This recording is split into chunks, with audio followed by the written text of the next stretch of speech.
ब्रह्मा बाबा की विशेषता ये थी कि हमेश हमको अपने से ऊंचा दिखता था। हम थे छोटे बच्चे, लेकिन बाबा हमको कहता था कि तुम एक एक बच्चा मेरा जो है वो विश्व कल्याणकारी। तो हम छोटे होने के कारण समझते थे कि विश्व कल्याणकारी कैसे होंगे, हमको पता ही नहीं है विश्व क्या है। लेकिन बाबा शुरू से हम बच्चों में वो एक बहुत बड़ी जैसे उम्मीदें रखता था, और वो जो बाबा का संकल्प था, उस संकल्प ने हमको भी शक्ति रूप बनाया। और बाबा की विशेषता ये थी कि कभी भी किसी के प्रति, समझो हम बच्चे हैं तो वैरायटी तो थे ही, लेकिन बाबा उनकी बुराई न देख करके अच्छाई की तरफ खुद करके दिखाता था। और हम लोग बच्चों में भी वो संस्कार बढ़ता था कि कमी न देख करके विशेषता दे। और बाबा की यही ट्रेनिंग बहुत एक वंडरफुल थी कि कभी भी बाबा कहता था कि तुम ये नहीं बोलो कि मुझे ये आता नहीं है, मैं ये नहीं कर सकती हूँ, मैं जानती नहीं हूँ। बाबा कहता था देखो तुम बच्चे जब ज्ञान में आए तो तुम ज्ञान को जानते थे, सीखे तो हो गए ना होशियार। इसी रीति से कोई भी काम हो, चाहे स्थूल हो चाहे सूक्ष्म हो, लेकिन मेरे को नहीं आता है या नहीं शब्द जो है मैं नहीं कर सकती हूँ, मैं जानती नहीं हूँ, ये कमज़ोरी के शब्द जो है वो बाबा को बिल्कुल ही खराब लगता था।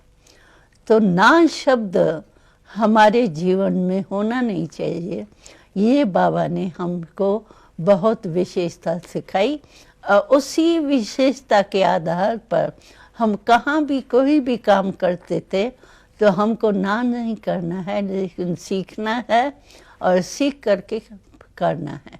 तो इसीलिए कोई भी बात यज्ञ में आई, लेकिन हमको शक्ति जो बाबा ने दी, हाँ मैं कर सकती हूँ, मैं शक्ति हूँ, उससे क्या हुआ, जो कोई भी परिस्थिति हमको बड़ी नहीं लगती थी और सहज लगती थी, खेल लगता था। और बाबा की विशेषता ये थी कि सबके प्रति जो है वो रहम दिल।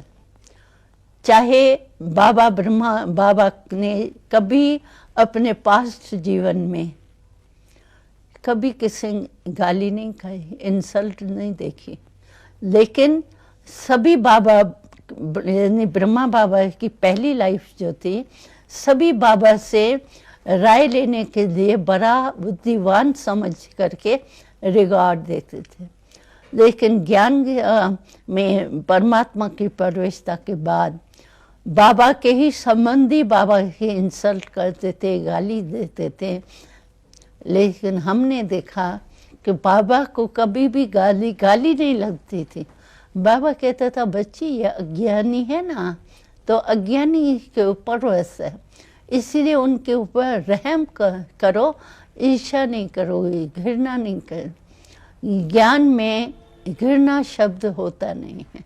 तो हमने देखा बाबा ने गालियाँ भी ऐसे सहन किए, ऐसे सुनी जैसे कि महिमा सुने। एक रस स्थिति जो है निंदा स्थिति में समान, वो हमने देखा। बाबा हमको ऑल राउंड बनाने चाहते थे, इसीलिए बाबा ने हम लोगों को शुरू से सब काम सिखाया। यानी बगीचे में काम करना वो भी सिखाया, और नौकर सब कुछ करे, हम शहजादियों माफिक चले, वो भी अनुभव कराया।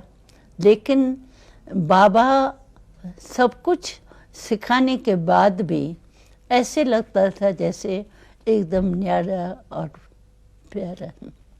तो हम घूमने भी जाते थे तो बाबा हम लोगों को पक्का कराने के लिए समझो हम चल रहे हैं आगे और बाबा पीछे चल रहा है, तो बाबा बीच बीच में क्या करता था कि खुद जल्दी चल करके आगे हो जाता था, आगे जाके ठहर जाता था, तो हम सब पीछे हो जाते थे और बाबा खड़ा हो गया तो हम लोग भी खड़े हो जाएंगे।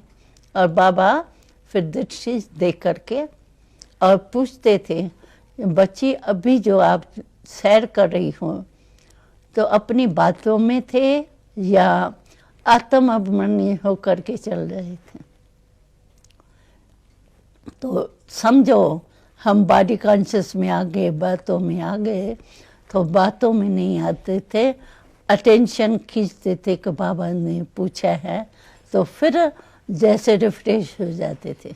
और चलते हुए भी आत्म अभिमानी का अभ्यास जो है वो पक्का हो जाता था।